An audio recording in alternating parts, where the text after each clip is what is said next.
जो ऑनलाइन है लोग, उनको आवाज आ रही है?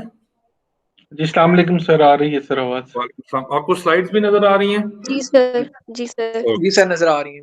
Okay, good.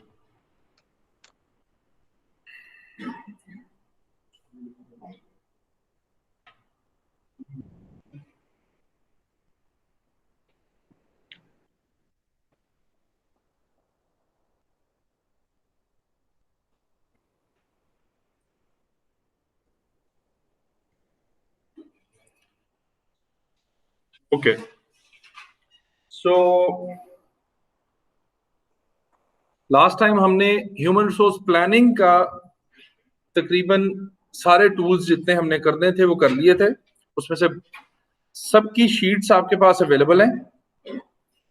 अब उस पे प्रैक्टिस करना, उसको चेंज करना और वो चीजें देखना जो है वो आपका काम है। उसको आप इस क्लास के अभी लेक्चर के बाद भी करेंगे, और प्लीज रेगुलरली उसको देखते रहें, करते रहें, खुद भी सोचते रहें कि उस पर मजीद क्या चीजें हो सकती हैं। अभी हमने आज के लेक्चर में मेनली जो चीज समझनी है दैट इज के कैसे हमें एनालिटिक्स हेल्प कर सकता है टू नो दैट हमें किन फंक्शंस के लिए कितने लोग चाहिए और वो कितनी आसानी से मिल सकते हैं या नहीं मिल सकते। फॉर एग्जाम्पल, हमारे पास कुछ ऑर्गेनाइजेशन में कोर फंक्शंस होते हैं और कुछ सपोर्ट फंक्शंस होते हैं। अब किस सपोर्ट फंक्शन में कितने लोग चाहिए और किस कोर फंक्शन में कितने लोग चाहिए, एक तो ये हम देखेंगे। दूसरा, हम उसको मार्केट के साथ एनालिसिस करके देखेंगे कि मार्केट में उसके क्या हालात हैं उन जॉब्स के, और बेस्ड ऑन दैट कौन सी जॉब्स हमारे लिए मुश्किल हैं हायर करने, लोग कौन से आसान हैं। अभी ये सारी बातें हम करेंगे, तो इस परेशान नहीं होना कि मैं सारा कुछ पढ़ा रहा हूं। एंड कितनी बार्गेनिंग पावर जो है वो एचआर के पास होती है और कितनी बार्गेनिंग पावर जो है वो कैंडिडेट के पास होती है सर्टेन जॉब्स में। ठीक है, एंड बेस्ड ऑन दैट हमें ये आइडिया हो जाएगा कि कितना पेनफुल जॉब्स होती हैं एचआर के लिए। कुछ जॉब्स बड़ी पेनफुल होती हैं और कुछ बड़ी इजी होती हैं, एंड उसकी बेस पे चीजें जो है वो चेंज होती रहती हैं। सो स्टार्टिंग फ्रॉम, बिकॉज हमने कोर फंक्शंस की बात करनी है एंड आगे जाके स्ट्रेटेजिक प्रायोरिटीज की बात करनी है। सो ऑर्गेनाइजेशन की स्ट्रेटजीज चेंज होती जा रही हैं based on a few things, starting from the first concept which is known as manual worker versus the knowledge worker. Who can tell me the difference between the two for everybody? जी। जो basic knowledge है, मतलब intellectual knowledge है हर चीज के बारे में, और manual worker वो है जो हमारे फैक्ट्री वर्कर्स से जिन्हें आजकल रोबोटिक चीजें रिप्लेस करती जा रही हैं। ठीक है, पूरे वर्ल्ड में मैनुअल वर्कर्स की डिमांड कम होती जा रही है और इंटेलेक्चुअल वर्कर्स की ज्यादा होती जा रही है, क्योंकि वर्ल्ड इनोवेशन की तरफ मूव कर रही है। तो इनोवेशन मान के रिसर्च और क्वेश्चनिंग पार्ट सिर्फ नॉलेज वर्कर्स के पास होती है। नेटवर्क वर्कर एक लिमिटेड मैन्युफैक्चरिंग प्रोसेस का रिसोर्स है, तो वो उसी के मुताबिक काम करते हैं।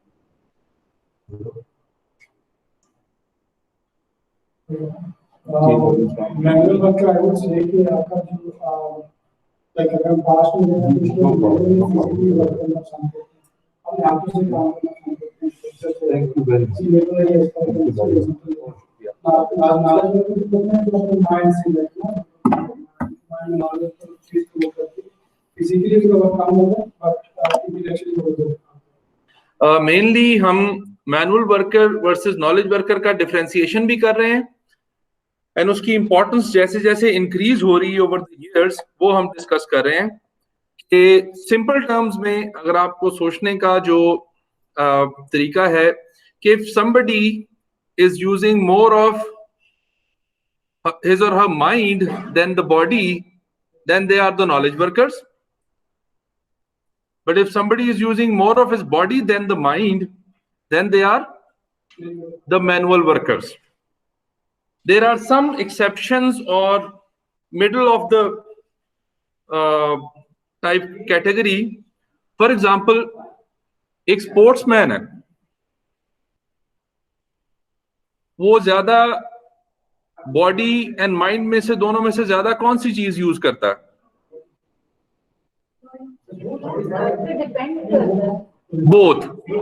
both are important actually. But there is a physical exertion in which he or she is using the body, but at the same time, if you have a very healthy body but you're not using your mind, football है, cricket है, तो हो सकता है कि you're not a very good player. इसी तरह employees आप कितने अच्छे हैं, कितने बुरे हैं, based on the, if you need to use more of your body, you're more of a manual worker. But if you're using more of your mind, then you are a knowledge worker. तो knowledge worker की price obviously ज्यादा होती जा रही है, value actually कहना चाहिए, value ज्यादा होती जा रही है, और मैनुअल वर्कर की वैल्यू कम होती जा रही है. So, एक तो ये चेंज है. जैसे पाकिस्तान है, बांग्लादेश है और इंडिया को देखकर काम कर सकते हैं, तो इसमें मैनुअल वर्कर्स की अभी भी तो डिमांड उतनी ही ज्यादा है. डिमांड तो है या नहीं, वो बिल्कुल सही है. वैल्यू किसकी ज्यादा? वैल्यू की टर्म में आपके पास नॉलेज वर्कर की वैल्यू ज्यादा है. ठीक, हम वैल्यू के उसमें बात करें, डिमांड भी एक्चुअली डिक्रीज होती जा रही है.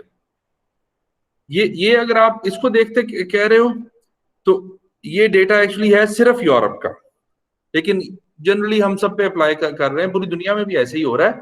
एक्चुअली मैनुअल जॉब्स को मशीन्स रिप्लेस करती जा रही, जिसकी वजह से उसकी वैल्यू कम होती जा रही है. बट जो अभी कोशिश कर रहे हैं, जो आर्टिफिशियल इंटेलिजेंस वगैरह है, that is to replace the knowledge worker.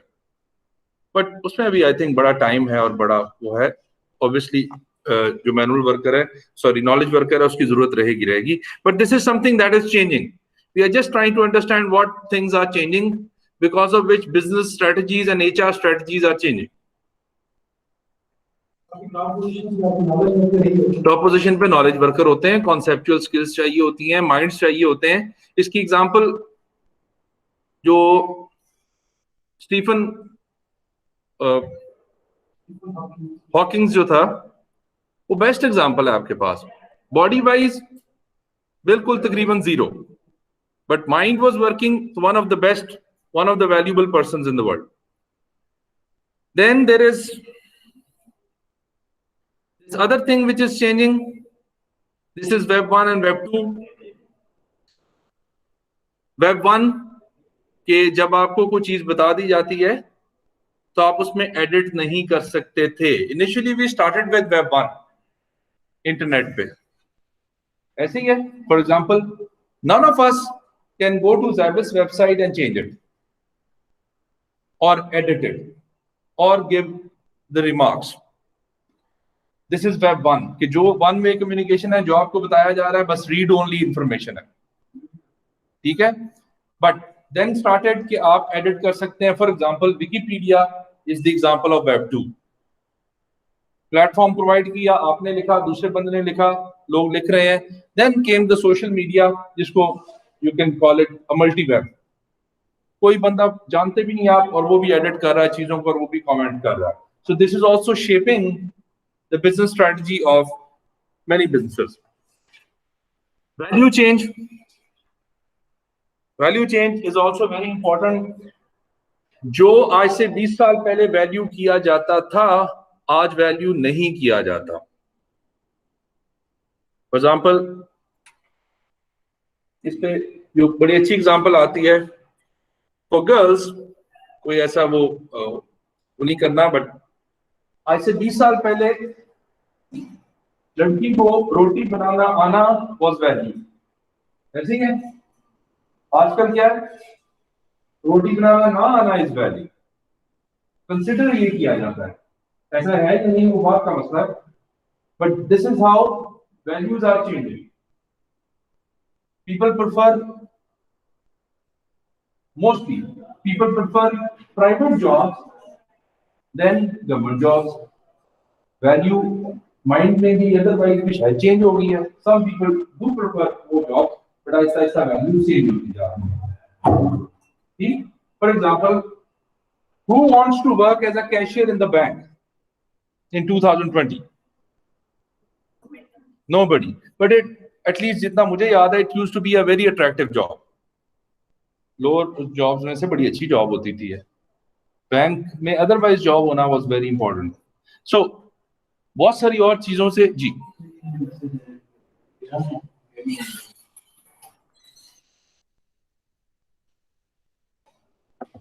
तो वैल्यू चेंज जो है that is something which is also changing and उसकी वजह से भी बिजनेस स्ट्रेटजी जो है वो चेंज हो रही है.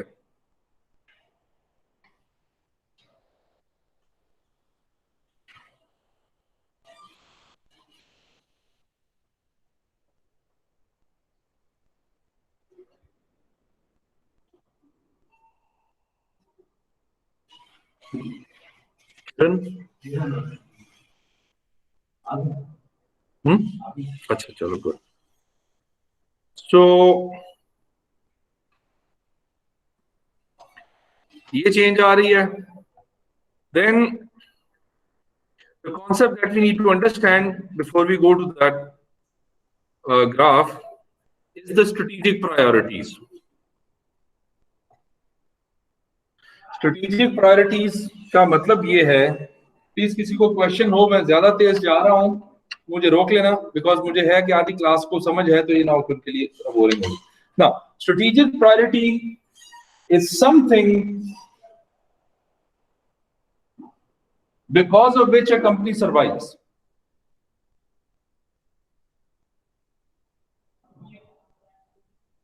There are some things that are on the top list for a company to do.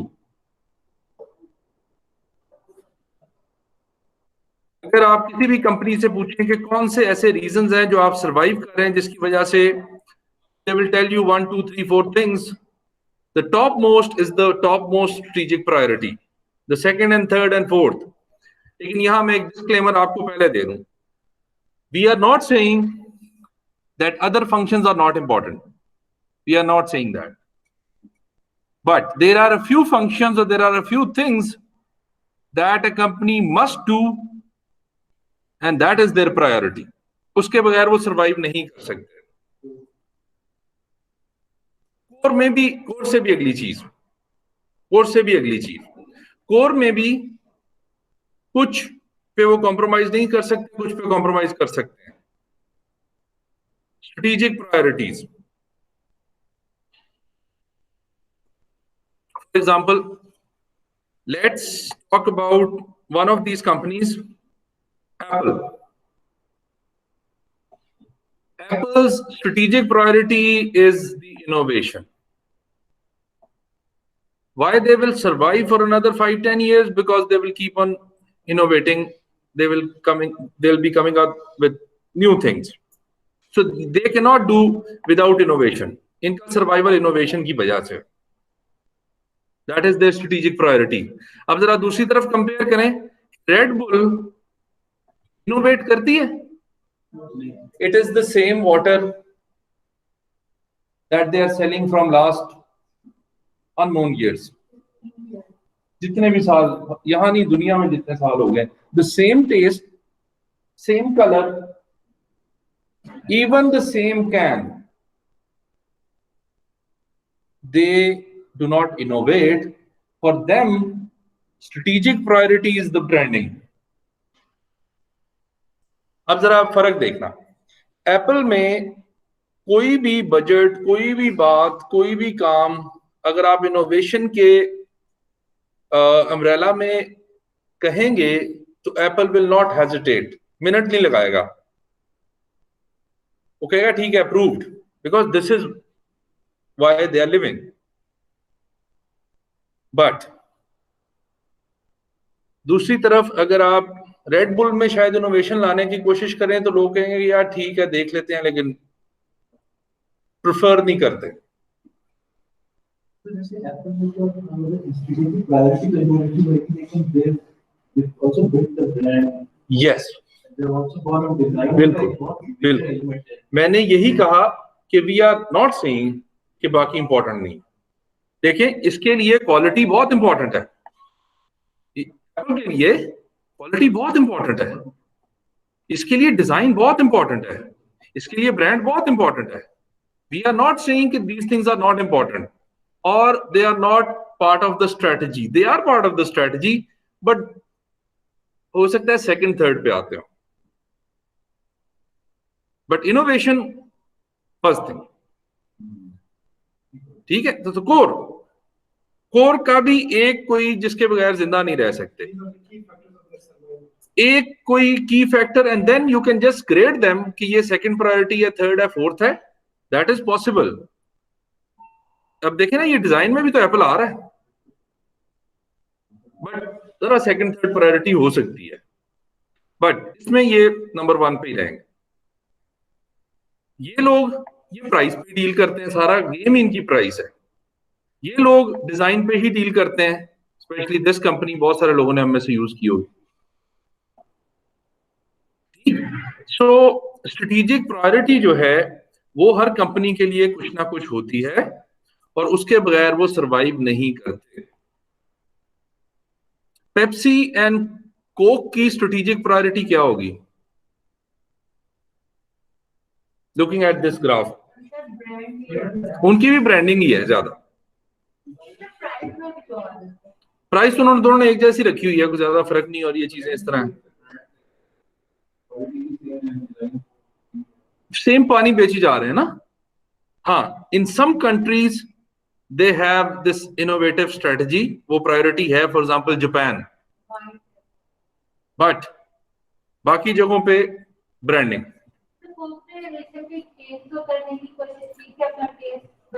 फायदा नहीं है ना. तो they survive on branding. So idea is कि आपने सिर्फ ये चीज समझनी है कि कोई ना कोई एक दो चीजें ऐसी होती हैं जो स्ट्रेटेजिक प्रायोरिटी होती है. ठीक है, कंपनी की. नाउ अगर आप इस तरफ देखें, अब there are some core functions and there are some supportive functions.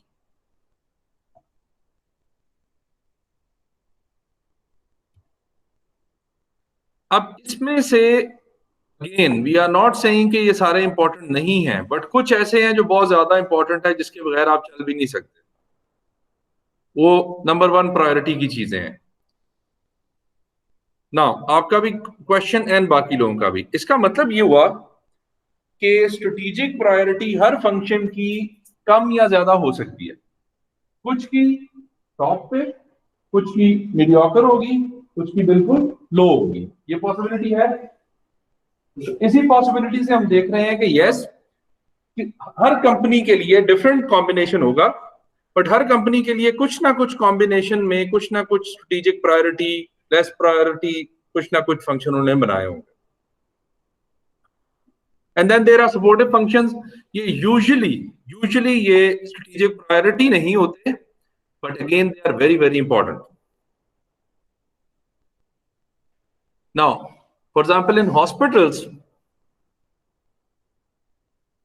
the doctor's job is a strategic priority job.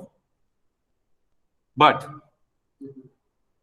Paramedical staff के बगैर डॉक्टर चल सकते हैं? नहीं. तो सपोर्ट फंक्शन है, बट इंपॉर्टेंट फंक्शन है. बट स्ट्रेटेजिक प्रायोरिटी क्या है? गुड डॉक्टर्स, हायरिंग और डेवलपिंग गुड डॉक्टर्स. तो वो उस पे you go to a hospital not because of a nurse, maybe, but mostly because of a good doctor. But again, in order for a good doctor to perform well, आपको paramedical staff चाहिए. So support functions are also important. इस base पे यहां तक किसी का कोई question है तो बताएं, कोई भी चीज अगर समझ नहीं आ रही. Clear, sir. Mission statement, vision, or from inception, or the development. They have a very connected link. Very connected link. मसलन आपका विजन जो कह रहा है, लेकिन एक्चुअली उनमें डिफरेंसेस है ना। Vision is your destination, ultimate destination, ultimate destination. Mission is the journey towards that ultimate destination.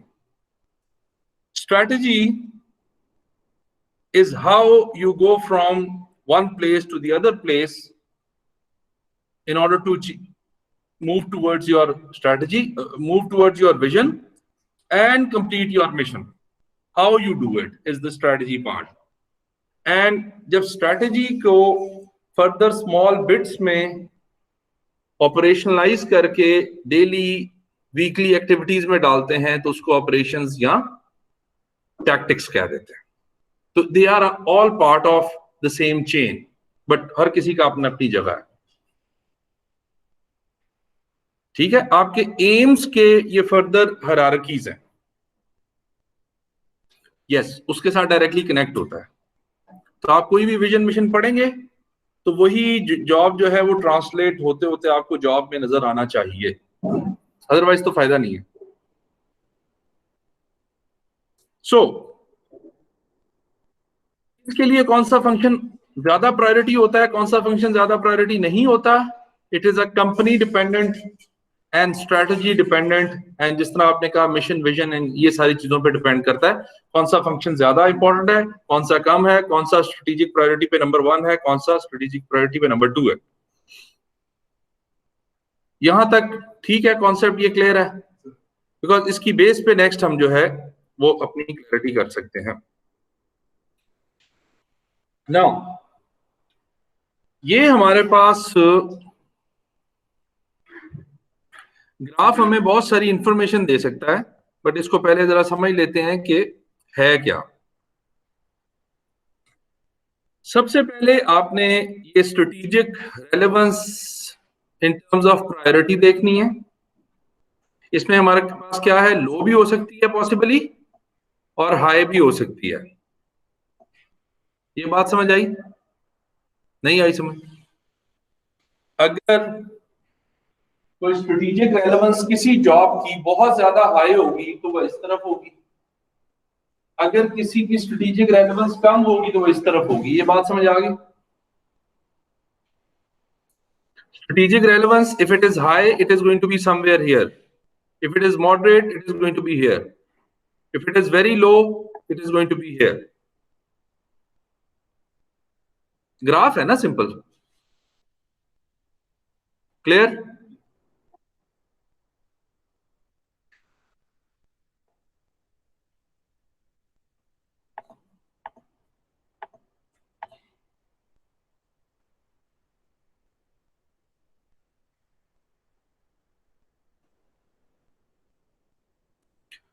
Okay, दूसरी तरफ हमारे पास जो चीज है जो हमें पता होनी चाहिए, that is talent availability in the outer market. के लोग जो हैं वो उस तरह के मार्केट में अवेलेबल हैं या नहीं हैं। For example, what if Pakistani market को देखते हुए, what if we need people who have done their BBS and MBS, talent availability high है या लो है? It is very high. आप ऐड देंगे, you will get many people. What about the talent availability of MBBS? Talent availability is it as compared to BBA and MBA? Compared to वो low है, but शायद normal हो, चलो हम उस पे नहीं पढ़ते बहस में। What about the talent availability of neurosurgeons? कम होगी। और what about the talent availability of people who can serve as CEOs? Again, possibly low है या high है, जो भी। So आपको मार्केट में वो लोग इजीली मिल सकते हैं या नहीं मिल सकते, will decide the talent availability। ये बात समझ आ गई?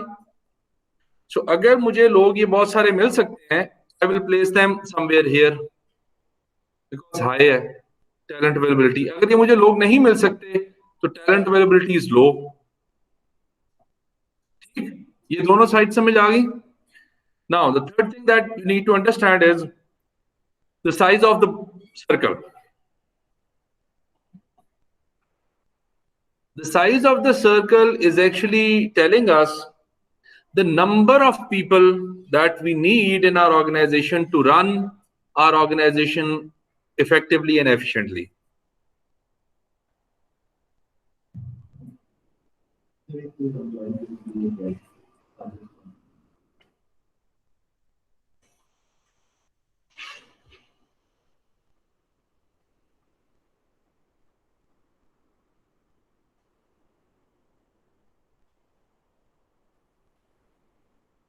तो टैलेंट अवेलेबिलिटी हाई या लो हो सकती है, strategic priority high and low हो सकती है, and eight the same time ये भी पॉसिबल है कि किसी फंक्शन के लिए हमें ज्यादा लोग चाहिए हो और किसी फंक्शन के लिए कम लोग चाहिए हो, किसी के लिए मॉडरेट चाहिए हो in terms of number of people that we need.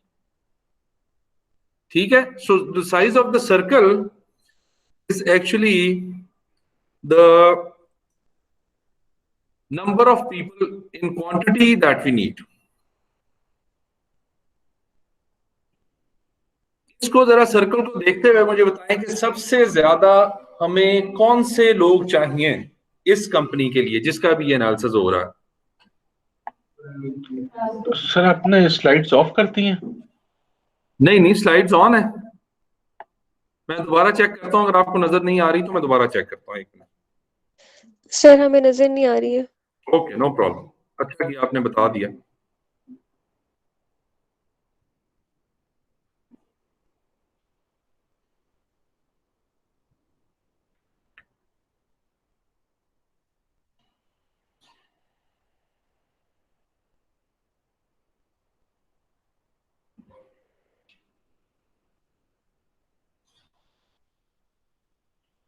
I hope visible है। आ गई सर।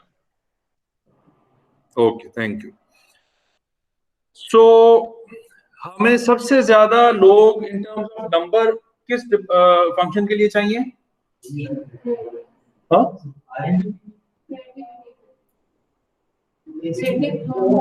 सबसे ज्यादा R&D के लिए सबसे ज्यादा लोग चाहिए। सबसे कम लोग किस में चाहिए? बुककीपर। ए के लिए नहीं, हाँ, ए जॉब है ना, ए है, बी है, सी है, all these are the functions और जॉब्स। यहां तक ये बात समझ आ गई। नाउ वी हैव 4 क्वाड्रेंट्स, और 4 क्वाड्रेंट्स में सबसे पहले हम देखते हैं this first one. In jobs के कैरेक्टरिस्टिक्स एक्चुअली क्या है? आपकी स्ट्रेटेजिक रेलेवेंस इन जॉब्स की बहुत लो है। ये बात समझ आ गई? ठीक है, इस बॉक्स की हम बात कर रहे हैं, इसकी स्ट्रेटेजिक रेलेवेंस जो है वो लो है, but at the same time the talent availability is high. That means, again, we are not saying they are not important people, but strategic priority में उतने important नहीं है, लो है। बट इस तरह के लोग अवेलेबल भी बहुत ज्यादा हैं मार्केट में। So these jobs are easy to fill jobs। जब हम इनका ऐड देंगे तो ज्यादा लोग अप्लाई करेंगे या कम? बहुत ज्यादा लोग अप्लाई करेंगे। Easy to fill jobs. अब जरा बार्गेनिंग पावर का थोड़ी सी इसमें बात करते हैं। बार्गेनिंग पावर का मतलब है कि किस एंड के ज्यादा लेट्स से नखरे होंगे। नहीं, पहले इजी टू फिल वाले। क्या एचआर की बार्गेनिंग पावर हाई होगी या कैंडिडेट्स की? HR की बार्गेनिंग पावर हाई होगी. Why? Because people are available and at the same time आपके पास ज्यादा इंपॉर्टेंस है बट स्ट्रेटेजिक प्रायोरिटी नहीं है. इनकी पेज जो है जॉब जो मार्केट में इनकी पेज होंगी वो रिलेटिवली कम होंगी.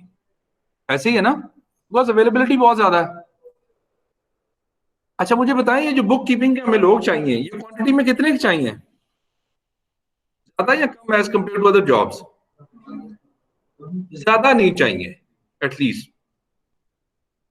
सो these are easy to fill jobs जिनकी मार्केट अवेलेबिलिटी ज्यादा हो, स्ट्रेटेजिक प्रायोरिटी कम हो.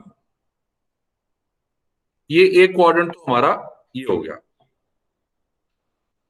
Now the second quadrant.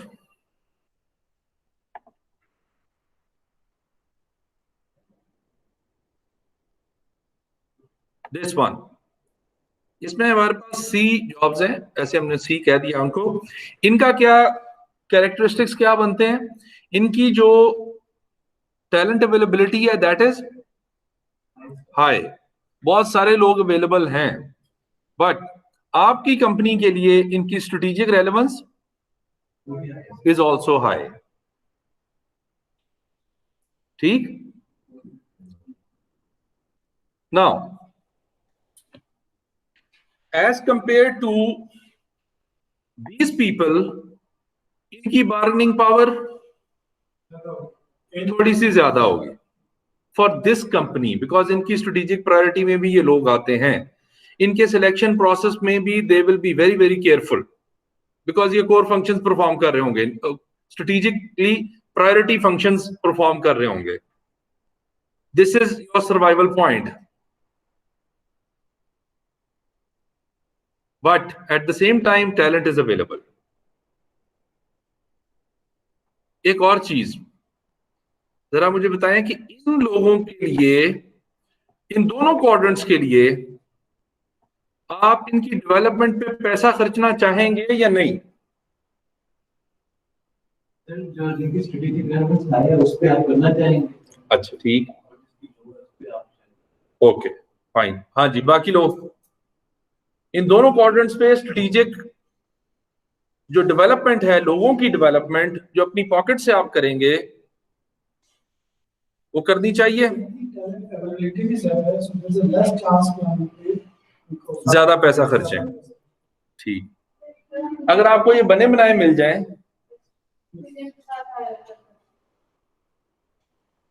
बने बनाए मिल जाएं तो ठीक है ना. But as compare to the first quadrant, second वालों की एम्प्लॉइज की थोड़ी सी बार्गेनिंग पावर थोड़ी सी ज्यादा होगी बिकॉज आप ज्यादा पिक एंड चूज में पड़े होंगे. Here you can not take risk. आप कहीं भी नहीं कर सकते रिस्क, लेकिन थोड़ा सा आपको ज्यादा केयरफुल होना पड़ता है because these are the jobs that are going to make and break your business. ये स्ट्रेटेजिक प्रायोरिटी में है. बट टैलेंट अवेलेबिलिटी के होने की वजह से तो इतना इशू नहीं है. Then we have the third quadrant.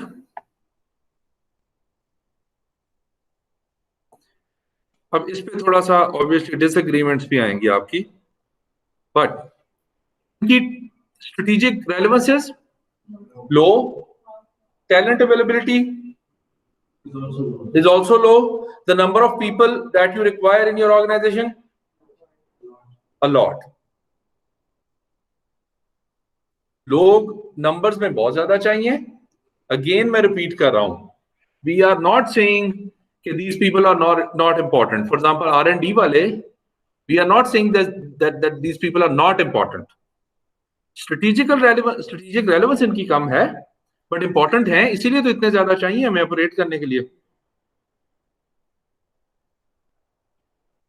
देखो हम लोग इधर क्लास नहीं कर सकते अगर हमारे पास सपोर्ट स्टाफ ना हो.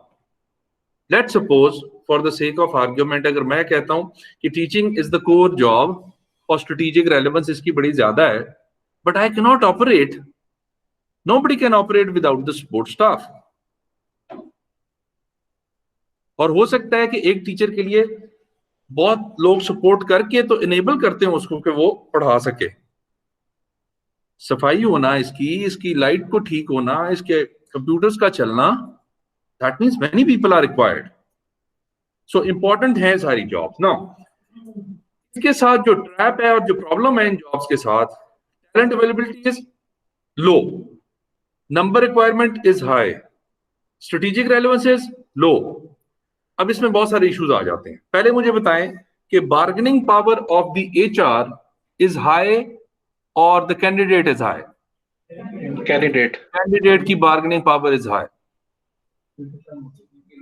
देखें, टैलेंट अवेलेबिलिटी कम है, नंबर रिक्वायरमेंट ज्यादा है।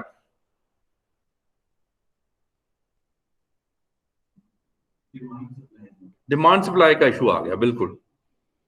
Eight the same time HR के लिए एक और मसला आ गया, क्योंकि स्ट्रेटेजिक रेलेवेंस कम है,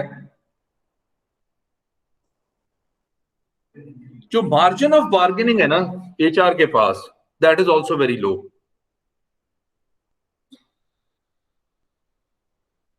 ये बात समझ आई? नहीं समझ आई?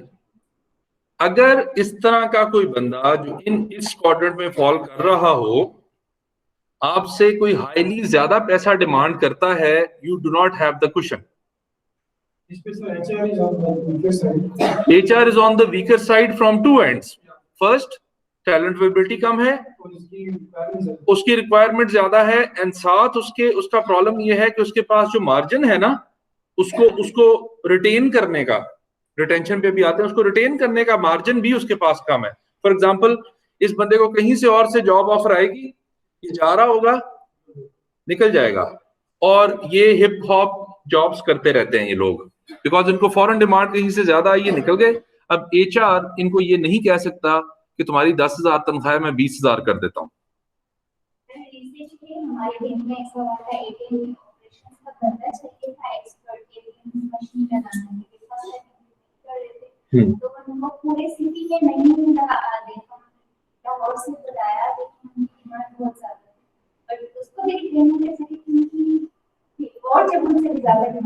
बिल्कुल ऐसी जी। तो यहां एचआर के लिए बहुत ज्यादा इन जॉब्स की प्रॉब्लम हो जाती है। कुशन इज लेस,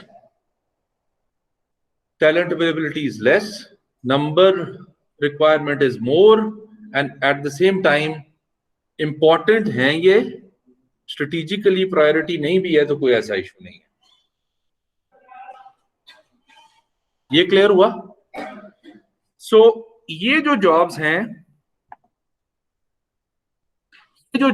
इस तरह की, इनको बॉटलनेक जॉब्स कहते हैं और बॉटलनेक फंक्शंस कहते हैं। यहां आके बहुत सारी एचआर की जो चीजें हैं वो जरा प्रॉब्लम में पड़ सकती हैं। And if you talk to any hospital, they will tell you कि हमें सबसे ज्यादा इशू नर्सेज का एंड पैरामेडिकल स्टाफ का है, अच्छे पैरामेडिकल स्टाफ का। पूरी दुनिया में इसकी शॉर्टेज है, इंक्लूडिंग पाकिस्तान। तो इनको आप फिर बॉटलनेक फंक्शन या बॉटलनेक जॉब्स कह देते हैं, जिसमें आके बहुत सारी चीजों में आप स्टक हो जाते हैं, बहुत सारी चीजों में प्रॉब्लमेटिक हो जाती हैं ये जॉब्स आपके लिए।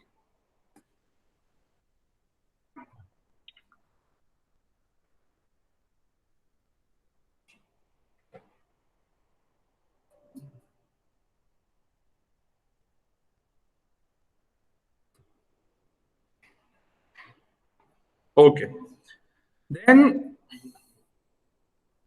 the last quadrant, this one, इसका क्या है इशू? ये आपको स्ट्रेटेजिक रेलेवेंस इनकी बहुत हाई है और इसके साथ आपके पास लोग कम है। Talent availability is very low, strategic relevance is very high, number जो आपको जरूरत है वो कम और ज्यादा दोनों ही है, तो ऐसा कोई मसला नहीं, जो भी आपके हालात हों। यहां मुझे बताएं कि bargaining power of the candidate के क्या हालात हैं? उसकी ज्यादा हो। काफी ज्यादा बार्गेनिंग पावर होगी। HR अगेन थोड़ा सा वीकर साइड पे है when they are hiring these people, इसीलिए ये की फंक्शंस हो जाते हैं कि इसके बगैर आपको ऑपरेट करना बिल्कुल ही मुश्किल हो जाता है। हाँ, वो जो दूसरा पार्ट है ना, जो इसमें क्वेश्चन हमारे पास नहीं था ना, HR उसको पे भी नहीं ज्यादा कर सकता, यहां आपके पास ये क्वेश्चन होता है। मैंने शुरू में आपको बताया ना कि अगर कोई अच्छा इनोवेशन करने वाला बंदा इनके पास आ रहा होगा, they can go up to any number. Company यही खैर है यार, इसको तो ले आओ ना, कोई इशू नहीं है, बट इसके साथ ये काम करना इनके लिए जरा मुश्किल होता है। Now when you talk about the retention and development and all those things, retention strategies ज्यादा से ज्यादा यहां लग रही होती हैं, ज्यादा से ज्यादा रिटेंशन पे, HR पे, कॉस्ट स्पेंडिंग पे, सारी चीजों पे ये लोग जो हैं इनको बहुत प्रायोरिटी दी जा रही होती है, because they are hard to fill. आपके लिए बहुत जरूरी भी है और मार्केट में अवेलेबल भी नहीं है। डेवलपमेंट सारी स्ट्रेटजीज ज्यादातर इस क्वाड्रेंट के लिए लग रही होती है। डेवलपमेंट एंड रिटेंशन स्ट्रेटजीज ज्यादा इस पे लग रही होती हैं। ऑब्वियसली बाकी सब पे भी चल रहा होता है मसला, रिटेंशन स्ट्रेटजीज इधर भी लगा रहे होते हैं, बट ये HR के लिए थोड़ी सी पेनफुल चीज होती है। जी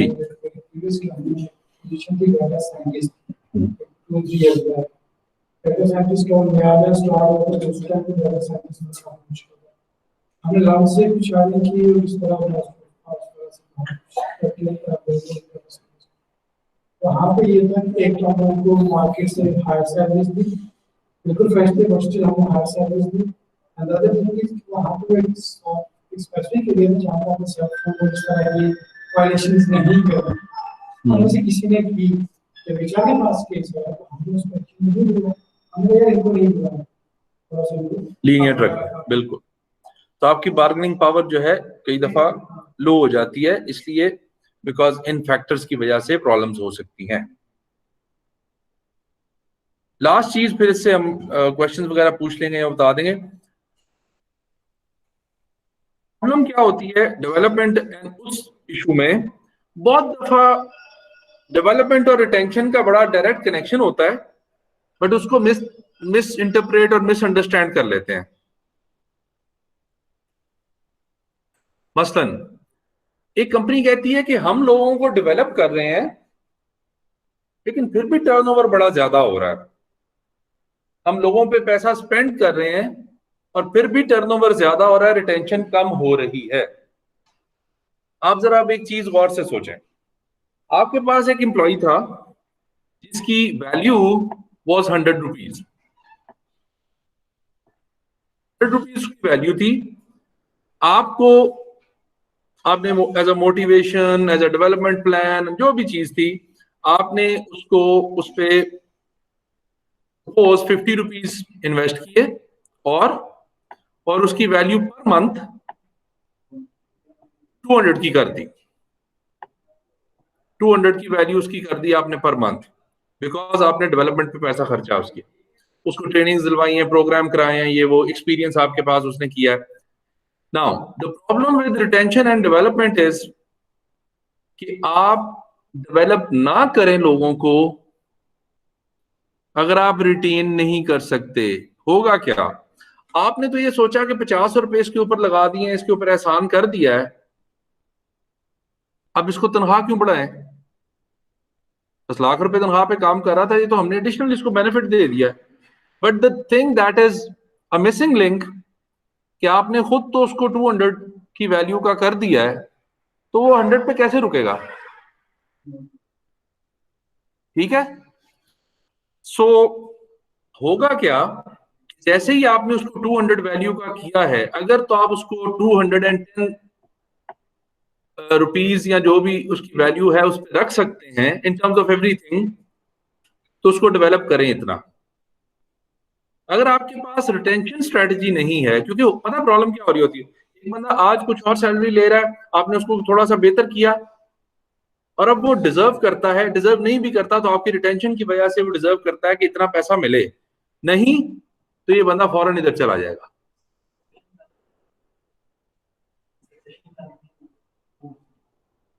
ये मैं डेवलपमेंट और रिटेंशन का बता रहा हूं। सक्सेशन प्लानिंग और चीज है जो हमने शुरू में की कि फैमिली बिजनेसेस के लिए आप एक की पोजीशन के लिए देख रहे हो तो इस बंदे को तैयार करके इधर पहुंचाना है।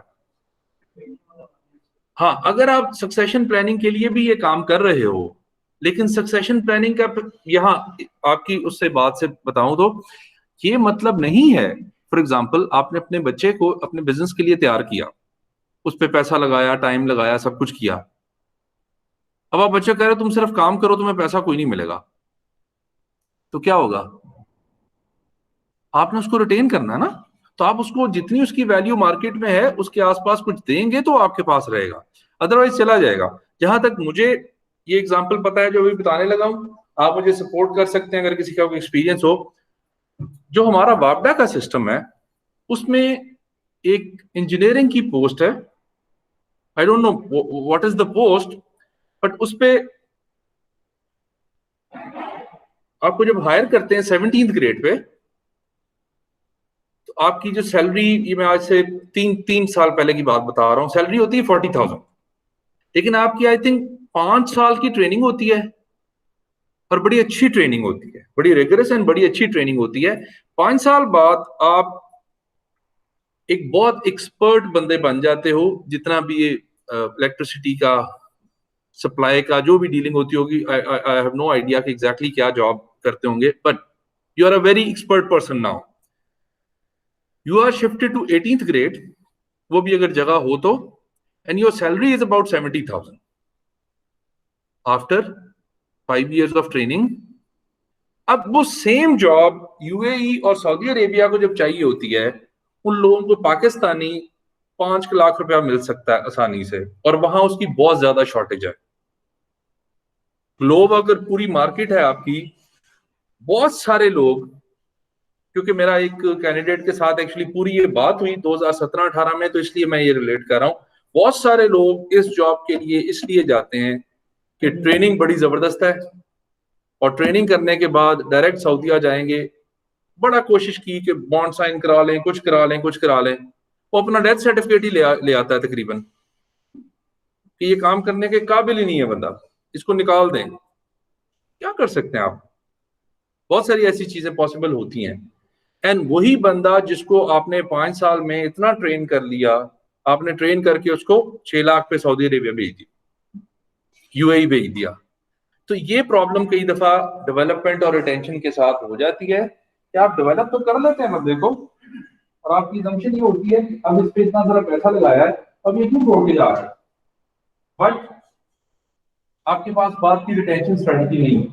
जी, एक वाटर जो बात करो, मैंने कवर किया सर किया, उसमें तो है बहुत couple of months होती है, लेकिन apart from that fish object कैसे बिल्ड करती है, ट्रेनिंग कैसे सेट करती है, तो बॉन्ड्स का जी, तो बॉन्ड सेट माने कैसे होता है कि आपने बॉन्ड सेट years रहना है, बिल्कुल ऐसे ही है। अगर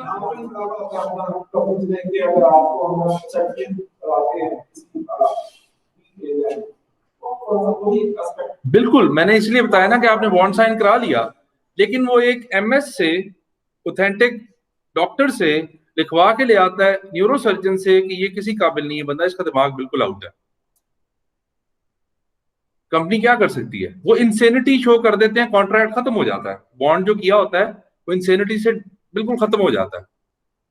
अब कंपनी, आपको बड़ा बेहतर आइडिया होगा कि कंपनी के पास 2 ऑप्शंस रह जाती हैं, या तो लिटिगेशन में पड़ जाए, हाँ वो करवा ले, लेकिन अगेन वो भी इन्फ्लुएंस हो सकता है। और फॉर एग्जांपल अगर मैं एमबीबीएस हूं और मैं कह रहा हूं कि ये चीज ऐसे है, तो उसको चैलेंज करना अगेन एक लीगल इशू है। तो कंपनीज के लिए काफी मसले बन जाते हैं, पैनल्स होते हैं और ये सारा कुछ। हाँ,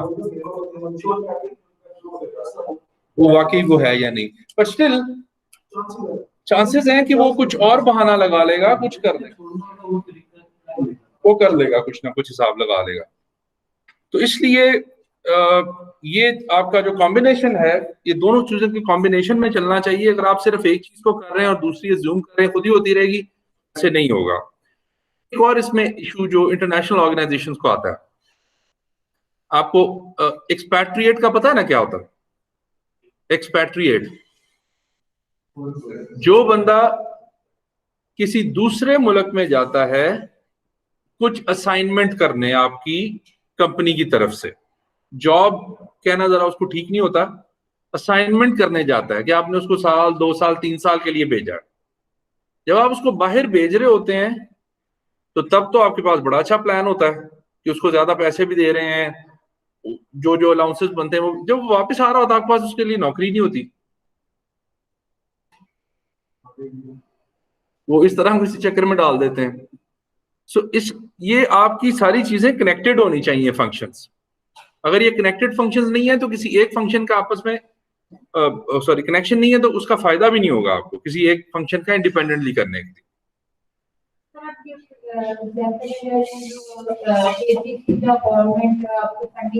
जी बिल्कुल, बिल्कुल सही बात है। वो जब वापस आते हैं उनके पास रिटेन करने का कोई ऑप्शन ही नहीं है। आप तो वही 1 लाख पे बना रहे होते हैं ताकि आप वापस अपनी जान का नटिए वहां जाए तो आप।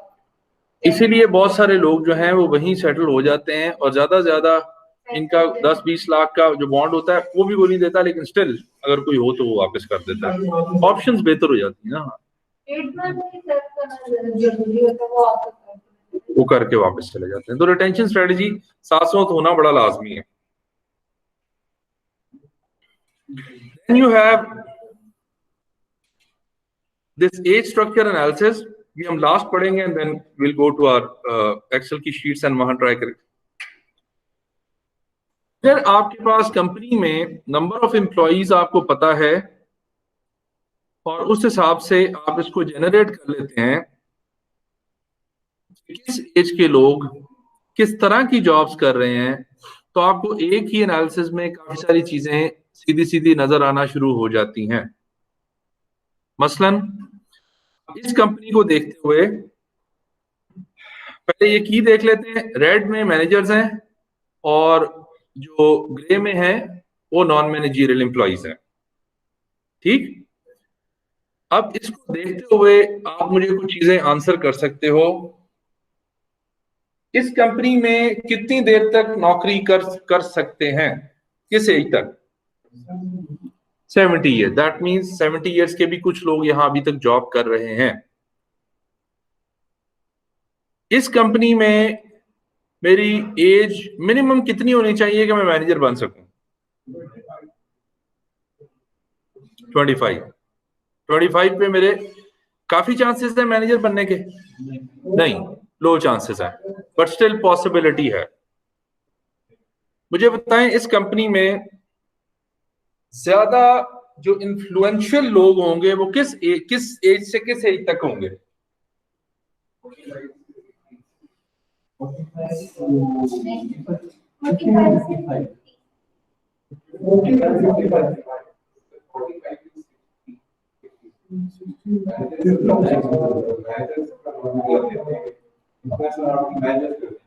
लेकिन 50 के बाद से उनका जो माइंड होता है ना अपना एक्टिव नहीं होता है। हमने भी होना 50 का। नहीं मैंने कहा होना है अभी नहीं।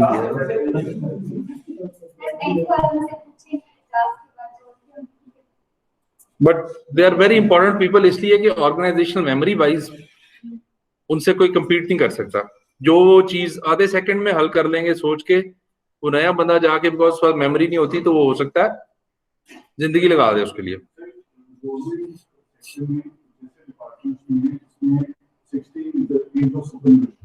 लेकिन जैसे एक्सटेंशन दे देते हैं, देरी कर बेसिकली आपका गोल क्या है? अगर गोल नहीं था आप सॉर्ट ऑफ एक्टिवली अगर आप किसी पे काम कर रहे हैं, टीचिंग या प्रेजेंटेशन की बात करें 50 का देते चांस उसको मैनेजमेंट और स्ट्रेटजी जो उस चीज में रखिए। बहुत सारी जॉब्स में you prefer older people, for example lawyers as compare to young person. इसी तरह जो मेडिकल डॉक्टर्स एक्सपीरियंसेस भी ज्यादा होते हैं और वो जॉब एंड ऑर्गेनाइजेशन पे डिपेंड करता है। बट स्टिल मैं आपको बताऊं कि एक्सपीरियंस जो है ना वो बहुत बड़ी चीज है।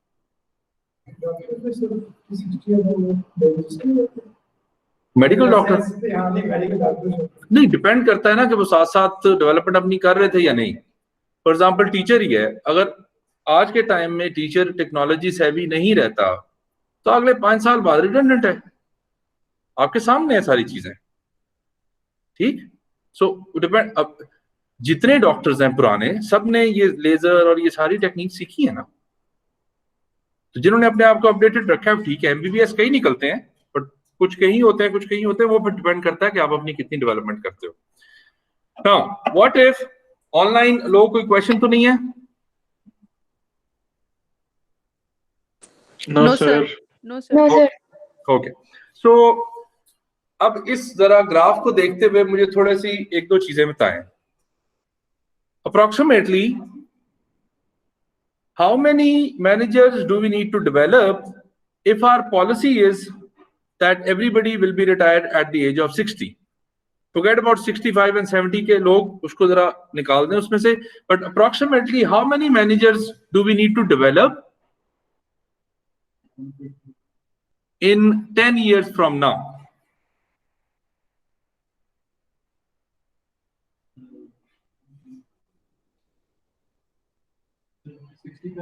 सिक्सटी पे हम रिटायर कर रहे हैं, तो अब से 10 साल के अंदर हमारा जो इन लोगों के लिए डेवलपमेंट का प्लान होगा वो क्या होगा? आई मीन नंबर्स में कितना होगा, कितने लोगों को हमें मैनेजमेंट पोजीशंस के लिए तैयार करना है अप्रोक्सीमेटली?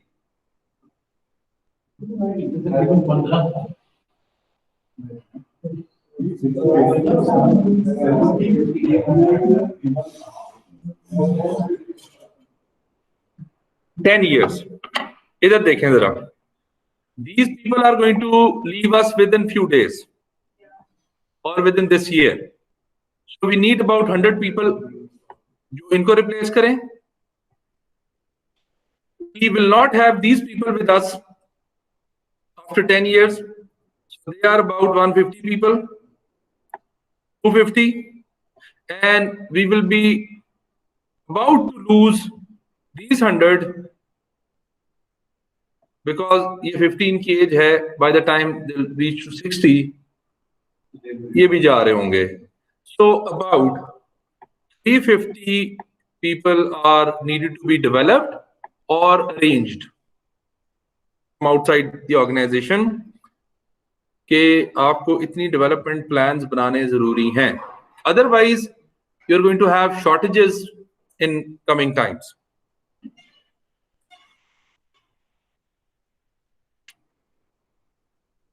समझ आई? नहीं समझ आई? आपको नहीं आई? गुड। ये क्या है आपने बताना मुझे। नहीं, ये एज है ना, एज। ये क्या है? 55। ये क्या है? ये भी एज है। ये सारी एजेस हैं। अभी जो 50 के लोग हैं 10 साल बाद ये कितने के हो जाएंगे एज वाइज? 60 साल के। ये चले जाएंगे ना, तो ये सारे मैनेजर हमसे चले जाएंगे। ये मैनेजर रहेंगे 10 साल तक, ये भी चले जाएंगे, ये भी चले जाएंगे कुछ टाइम में। सो इन सब के लिए रिप्लेस करने के लिए हमें कोई ना कोई ऐसे प्लान्स बनाने हैं हम इनको रिप्लेस कर सकें। So if you have this age structure analysis, तो आप कुछ चीजों को आंसर इजीली कर सकते हो डिपेंडिंग अपॉन योर पॉलिसी।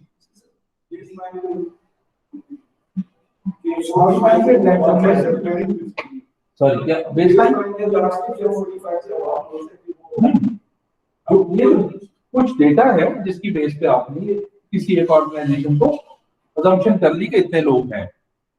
अब फॉर एग्जांपल यहाँ 70 तक लोग काम कर रहे हैं, पॉलिसी माइट बी कि 70 पे रिटायर करना। सो हमारी ऑर्गेनाइजेशन जिस पे भी एनालिसिस करना चाह रहे हैं उसका फर्क सिचुएशन हो सकती है, ठीक।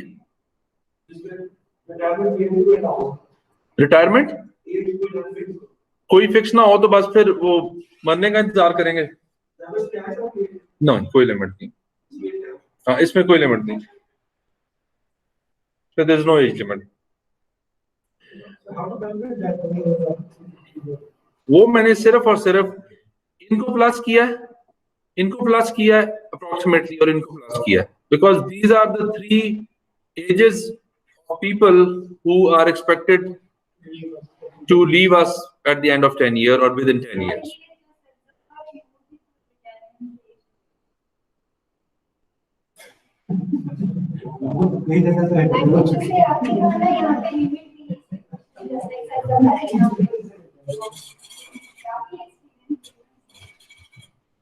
उनको बताऊं, आपका नाम भी साथ बताऊंगा।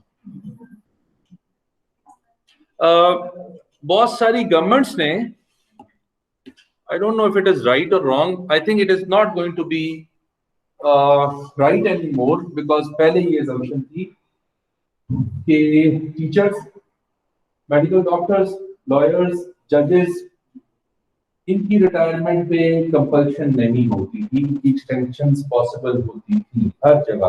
अमेरिकन सुप्रीम कोर्ट के जजेस रिटायर नहीं होते, डेड ही होते हैं।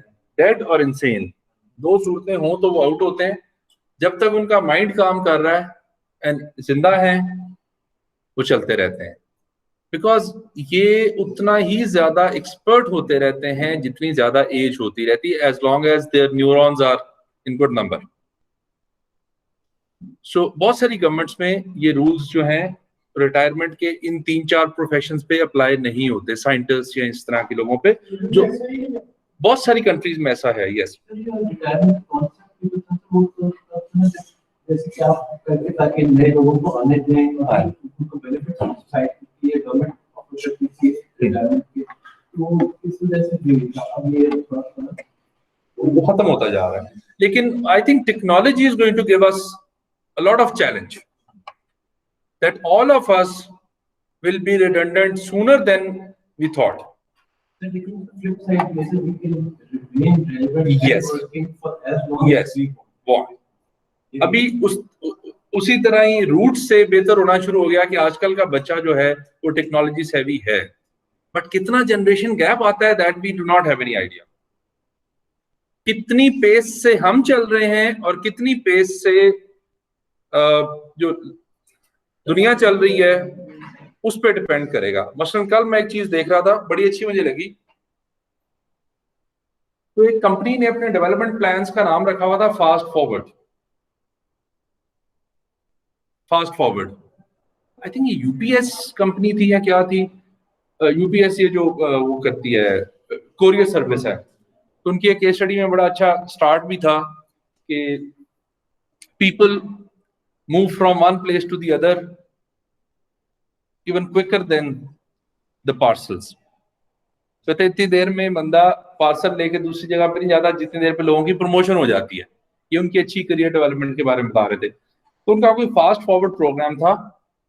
तो बाद में उनको किसी ने, जो कंसल्टेंट ने आके बताया, तो उन्होंने कहा कि इसको चेंज कर दें, इसके मीनिंग को चेंज कर दें। फास्ट एंड फॉरवर्ड, ये दोनों का मीनिंग चेंज हो चुका है। Fast is faster, forward is shorter. Shorter का क्या मतलब है कि ये पुराने जमाने की बात है कि आप सोच सकते थे कि आज के 5 साल बाद क्या होगा। So forward has become very shorter. Now even 6 months are forward. 6 months भी फॉरवर्ड है, पता नहीं क्या होने वाला है, उसके लिए भी तैयार होना मुश्किल हो गया हुआ है। सो हमें सबको अपनी जो स्पीड है वो फास्ट से फास्टर करनी पड़ेगी, एंड जो फॉरवर्ड हम सोचते हैं कि आज से 5 साल बाद हमने ये अचीव करना है, वो हो सकता है हमें 6 महीने में अचीव करना पड़े, अदरवाइज वो पेस के साथ हम नहीं चल सकते। तो इसी तरह जनरेशन गैप या डेवलपमेंट प्लान में भी द प्रॉब्लम इज के पहले शायद आइडिया होता हो, अभी आइडिया नहीं है कि कितनी देर में क्या चीज चेंज हो जानी है। मैं कई दफा ये बात करता रहता हूँ क्लासेस में, how many new applications of mobile phone are coming every day? Let's say 5. Let's say 1. How many are we learning every day? Fraction में 0.00001 पुरानी नहीं पूरी सीखते, उसमें इतनी अपडेट्स आ जाती हैं कि मसला हो जाता है. So this is the pace of the world and pace of us, जिसके लिए ऑब्वियसली प्रिपेयर रहना पड़ता है. इंक्रीज हो जाएगा. कंट्रीज में देखा जाए तो जनरेशन गैप ज्यादा आ गया था, क्योंकि मिलेनियल्स के बाद जब जनरेशन एक्स आई तो वो स्ट्रगल ज्यादा थी, क्योंकि उसी वक्त इनोवेशन आई 2000 के करीब एक बार हर वर्ल्ड कंट्रीज ने इनोवेशन को लाए, तो वो मिलेनियल्स के लिए डिफिकल्ट हो गया उससे कोप अप. अब जनरेशन एक्स और Z के लिए तो वो चीजें एक नॉर्मल थी. हाँ, और मिलेनियल्स उससे कोप अप नहीं कर पाए. वो ऑब्वियसली बढ़ता जाएगा, जनरेशन गैप मजीद बढ़ता जाएगा. ओके, आपके पास प्रीवियस क्लास की जो है एक्सेल फाइल्स, उसमें लास्ट टाइम का जो मार्कअप एनालिसिस हमने एंड में किया था, समझा था, मैं व्हाट्सएप पे देखता हूँ, दोबारा इसको फॉरवर्ड कर देता हूँ. प्लीज उसको फिल करें और उसको जरा देखें कि किस तरीके से आप कर सकते हैं.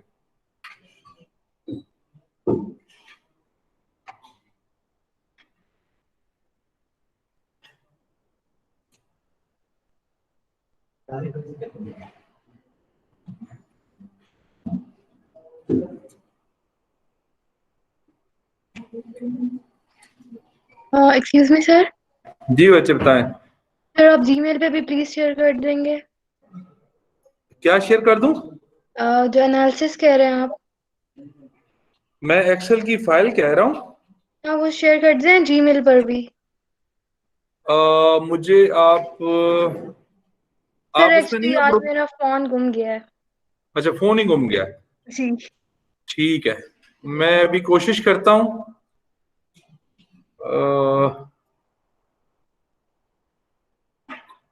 अब आपका जो, मुझे जरा चैट में अपना ईमेल एड्रेस लिख दें.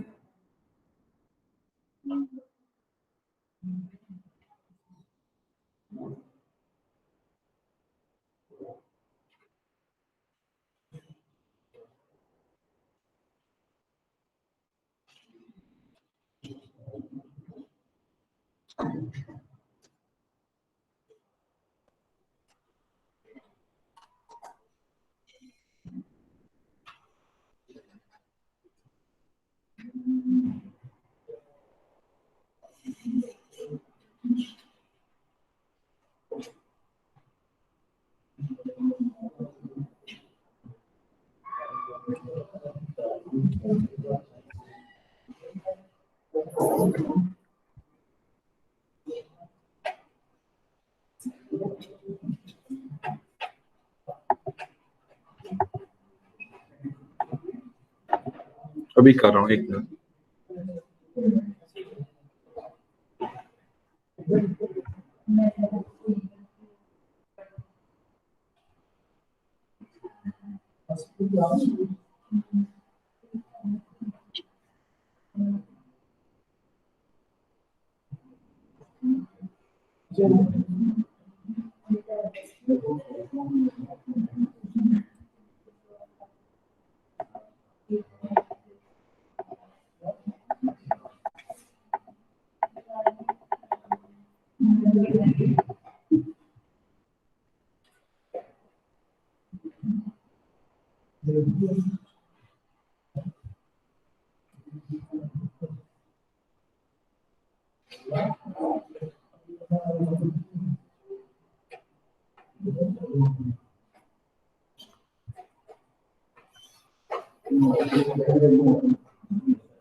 शीट तो नहीं है कि शीट दूसरी में ना हो.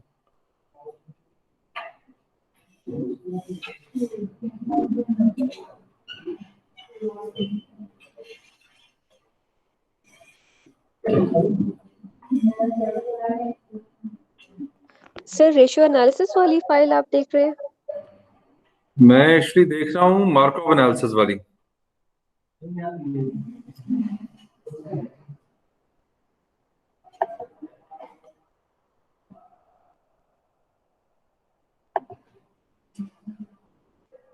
सर वही वाली ना जो लास्ट टाइम जिस पे हमने काम किया था लास्ट क्लास में।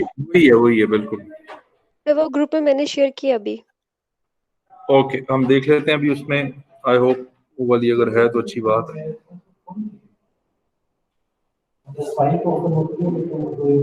डेटा नहीं, उसकी शीट देखें डिफरेंट वाली।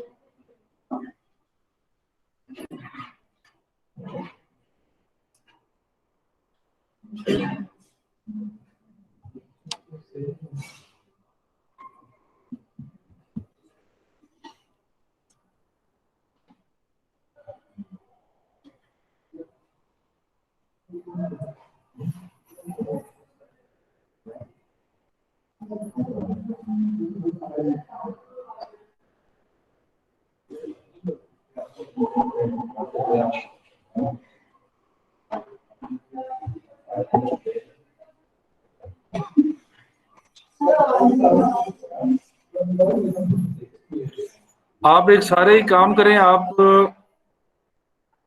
जो हमारे पास था ना वो मार्कov एनालिसिस, वो जरा खुद बनाएं। बल्कि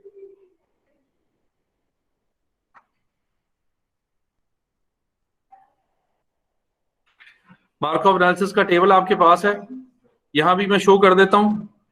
उसको देख के जरा एक्सेल की फाइल खुद बनाएं एंड उसमें फॉर्मूलाज लगाएं, डेटा डाल के उसमें।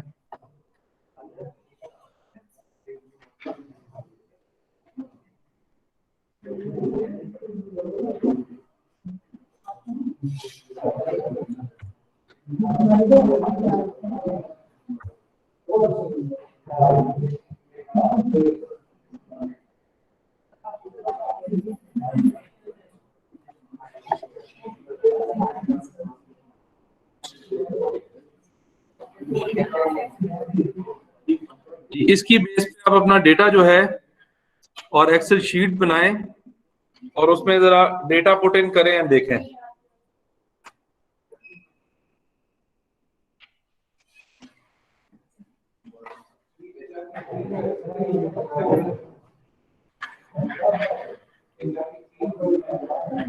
एचआर की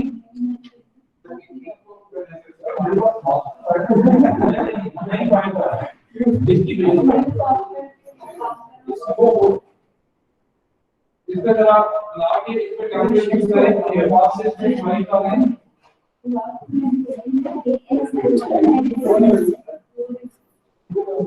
नहीं फाइल बनाया new file complete new file नहीं। ये देखो नेक्स्ट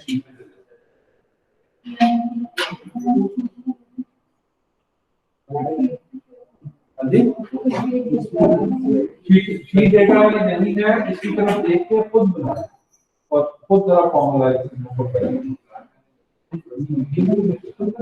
अब ये खुद बनाए। Not exactly the same thing but rows column तो सारी चीजें इस तरीके से जरा बना के देखें, बल्कि इसका विजिट में आपको रिलेशन भी कराता है। लास्ट वाला मुझे समझ नहीं आ रही कि मेरे पास भी क्यों नहीं खुल रहा। मैं तो उसको 6 दफा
आपको ये जो डबल डबल बने हुए हैं ना, इस पे ये बनाने की जरूरत नहीं है, परसेंटेज वगैरह ना लगाएं अभी, चाहे सिर्फ नंबर्स जो है ना वो आपने लगाने हैं। मतलब ये this can be one box, split कर भी सकते हैं लेकिन अभी स्प्लिट ना करें, सीधा सीधा बनाएं।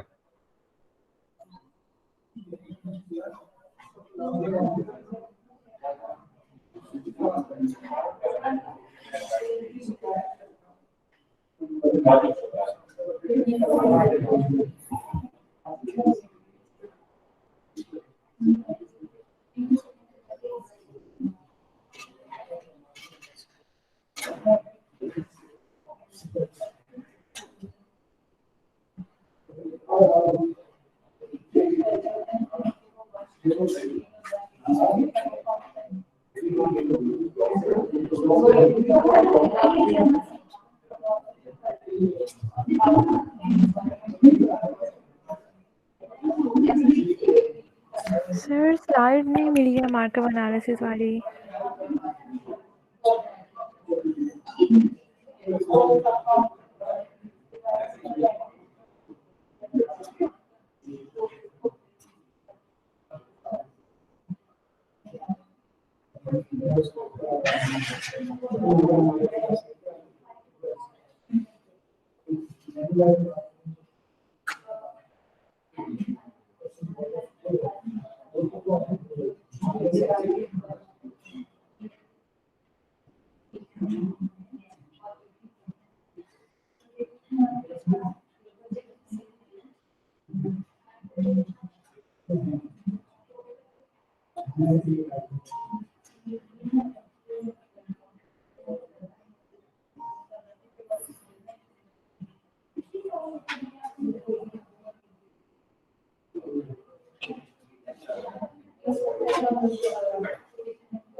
जब तक करेंगे भी नहीं तब तक भी समझ नहीं आएगी ना।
लेकिन देखो मेरा ये मकसद बिल्कुल नहीं है कि आप सब इसको कॉपी कर रहे हो कुछ भी बनाए।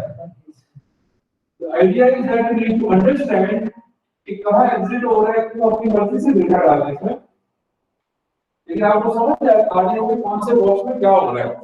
आदि इसको डब्बों में कॉपी कर देना तो क्या करेगा जी, नहीं समझ आ रही,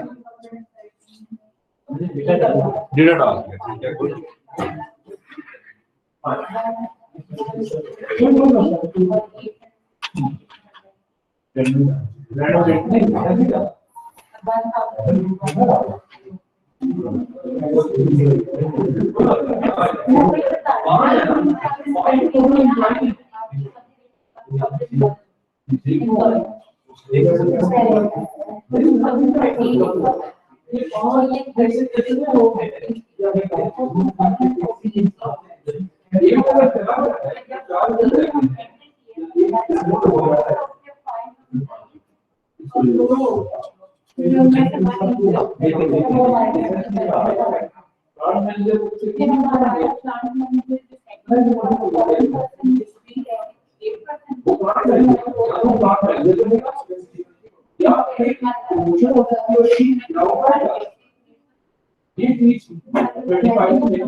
इसके साथ ये इसको पूरी करें एक और आप अच्छी हो सकती है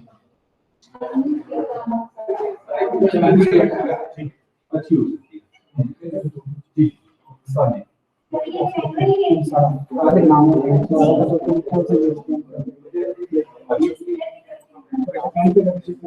ये भी करूँगा तो आप कुछ करो अगर मैं आपको लिख उससे समझ अभी उसमें लिंक आया होगा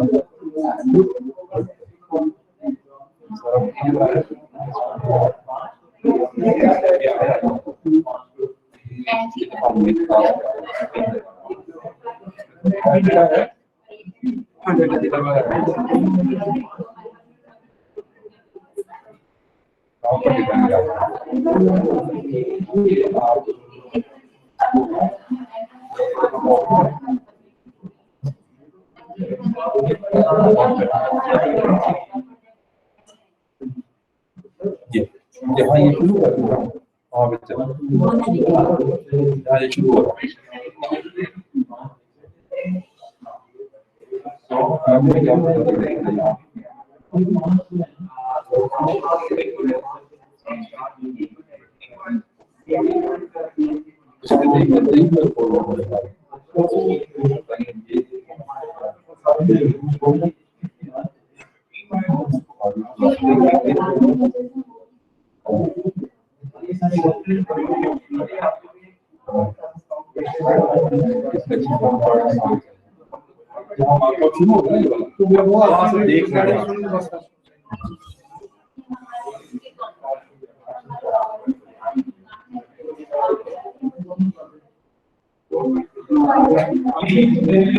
सबसे जो है वो प्रैक्टिस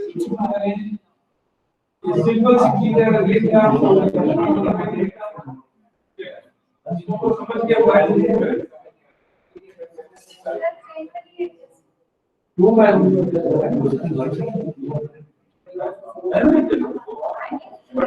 कैसे कर रहे हो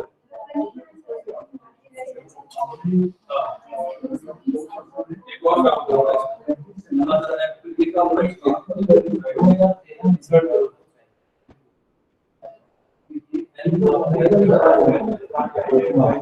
अब देखो 10 में से 2 जने के 8 के बाद बहुत परेशानी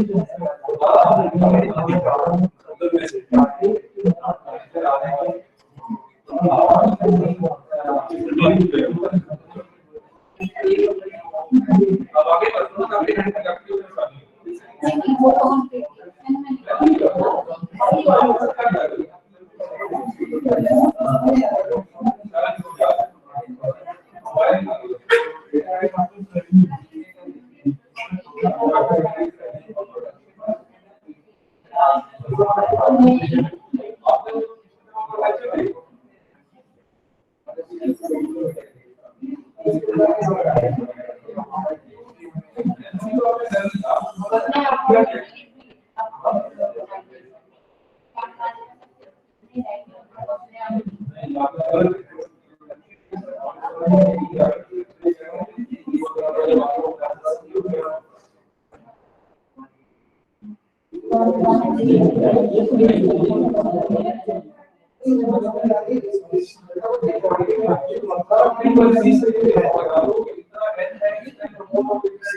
उसके हिसाब से हम शॉर्टल सर्कुलस कर रहे थे अभी तक, ये क्लियर है।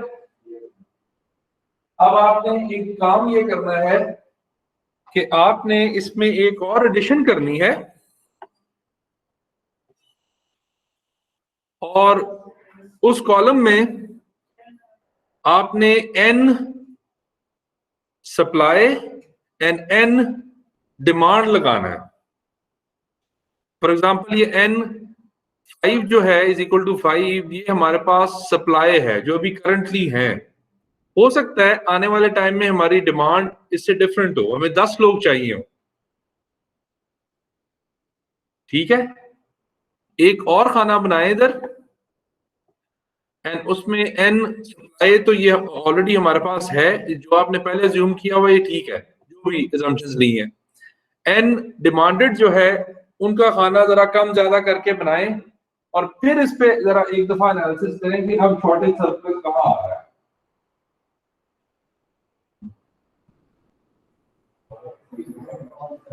अभी n जो है हम कह रहे हैं ये हमारे पास इतने लोग अवेलेबल हैं और एनालिसिस हम कर रहे हैं अगले साल का, तो अगले साल हमें चाहिए वो एक और नंबर होगा, उससे कम नहीं आ जाता। नहीं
आपको अभी 5 है, 5 क्या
कितने लगेंगे?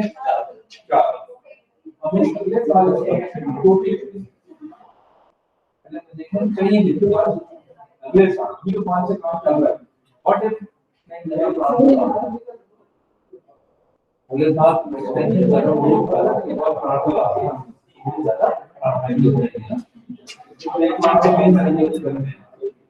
अब तो 5 से ज्यादा चल रहा है, अगले साल कितना काम लगेगा? 8 चाहिए होगी, 8 चाहिए होगी, कितने हुआ?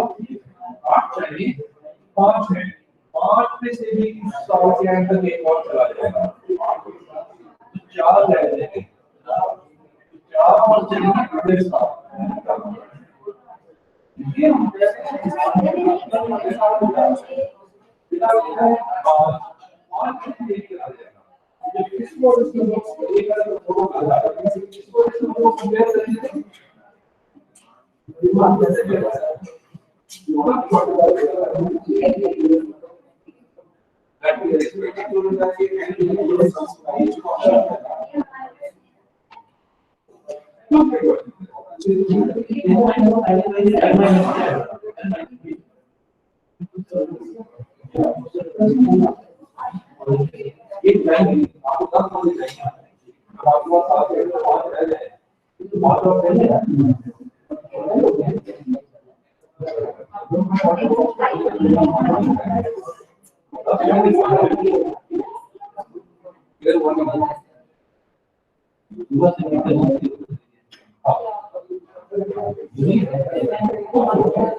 ब्लू फ्लैग तो फॉर्म को मुझे देखिए कौन चालू कर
आप लोग प्लीज जरा दोबारा से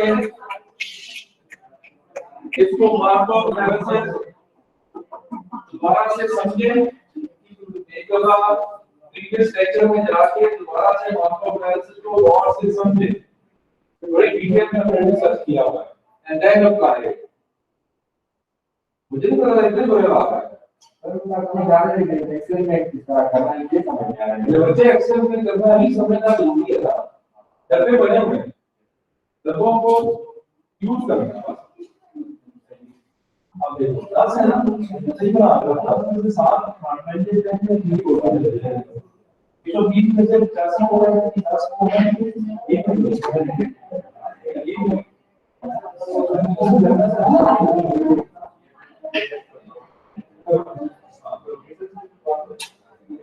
और देखो लिसन टू मी। फॉर्मूला लग जाएगा। फॉर्मूला तब लगेगा जब आपको सेंस बनेगी आप क्या कर रहे हैं।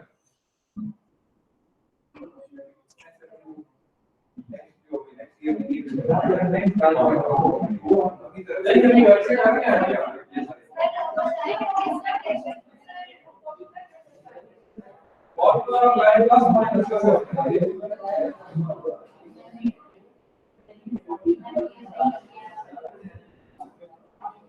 फॉर्मूला को इनवाइट करते हैं।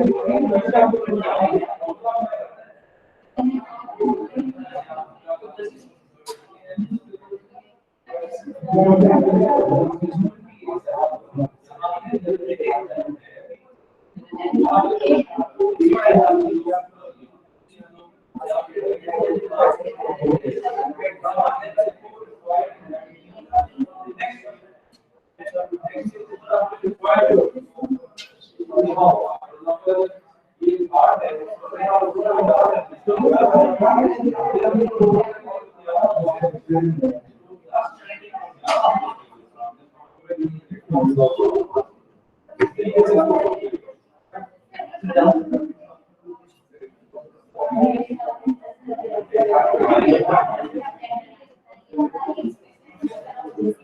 देखा है एक्सपेक्टेड के साथ का फर्क तो नहीं आ रहा, कितना फर्क आ रहा है, थोड़ा सा ज्यादा बस ये कम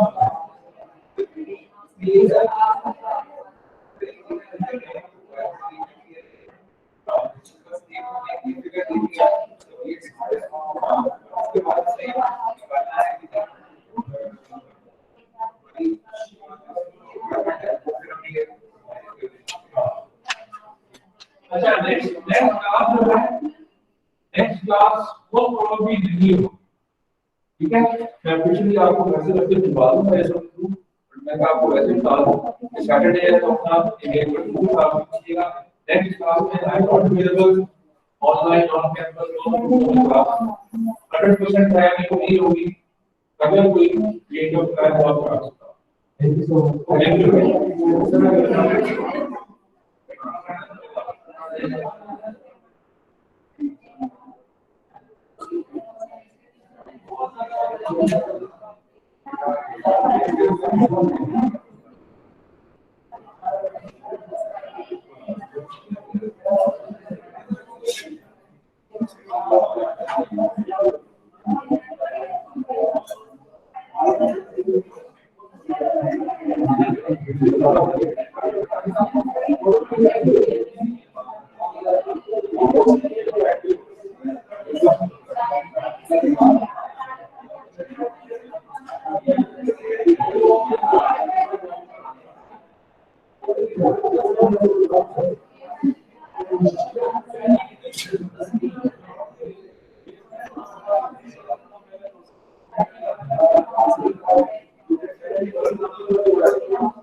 उसको प्लीज प्रैक्टिस करें।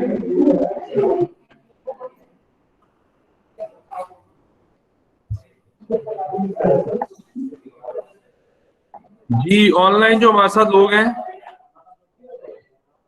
सर कुछ भी समझ नहीं जी आया। Sir yes sir.